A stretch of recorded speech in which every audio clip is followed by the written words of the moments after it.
BRICS nations having their own Bretton Woods agreement would be catastrophic for the United States dollar and the overall economy. For those of you who don't know about Bretton Woods, it was the agreement after World War II where we saw the world's reserve currency shift from the British pound to the United States dollar, and right now that's still taking place. And since the Bretton Woods agreement, the US dollar has had hegemony over the entire world economy. The majority of the world's debt is issued in dollars, and the vast majority of all world trade is conducted in the same currency. And whenever there's a great deal of economic uncertainty on the planet, the major powers and financial firms flock to the reserve currency, which again is our dollar. If the BRICS nations are able to escape this agreement and have their own currency that they all agree to trade and hold in reserve, then that turns everything upside down. These countries represent 35% of the world's total economic output, and because the BRICS cooperative does include India and China, they have the largest population, much larger than the G7, over 40% of the world's population to be exact, 3.3 billion people. Each of these countries have exhibited a lot of resentment towards how the United States manages the power of its dollar, how much is circulated, and how it can manipulate the world markets. And the most unfair advantage is that anywhere in the world, if India or Brazil or any other country wants to produce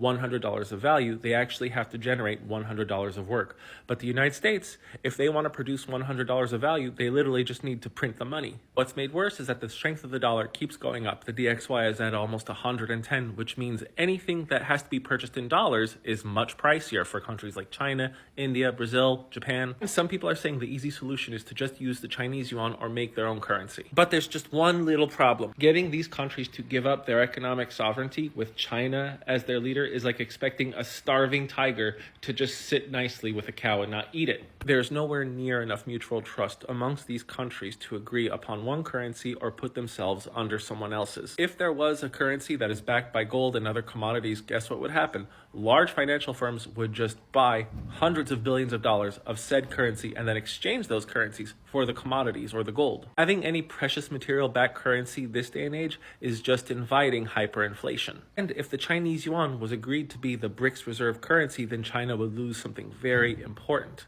control. Right now, the world foreign exchange reserves of Chinese yuan is just 2.5% as opposed to the US dollar at 59.1, and less than 4% of the Chinese yuan is allowed to leave the country. The reason being is the Chinese government heavily manipulates their currency to maintain export and import measures. If the Chinese government wants the value of their yuan to go up, they just sell dollars for it, and if they want the value to go down, they sell yuan for dollars. It means that only the Chinese government can alter the value of the Chinese yuan. If too much of their currency starts leaving the country and starts getting traded in England, the United States, or the Eurozone, that means they no longer have control of the value of their yuan, and the West can start manipulating China's own currency against it. The worst case being that the Chinese government would no longer be able to keep the value of their yuan very low, and we would see a huge skyrocketing of the currency, which would mean imports become much more expensive worldwide of China's goods, and they suffer an even greater depression than they're going through right now. The Chinese government would also go bankrupt because it would be much more difficult to pay their debts that they've issued internally and externally. America, on the other hand, doesn't have anywhere near the strictness of control since they allow over half of their currency to be exchanged abroad. The Federal Reserve and the US government do manipulate and maintain a certain value for the dollar, but they allow it to cooperate more with the free market than any authoritarian regime. That gives the overall economic world a better feeling of assurance, knowing that the world's main currency is not in the sole control of just one man,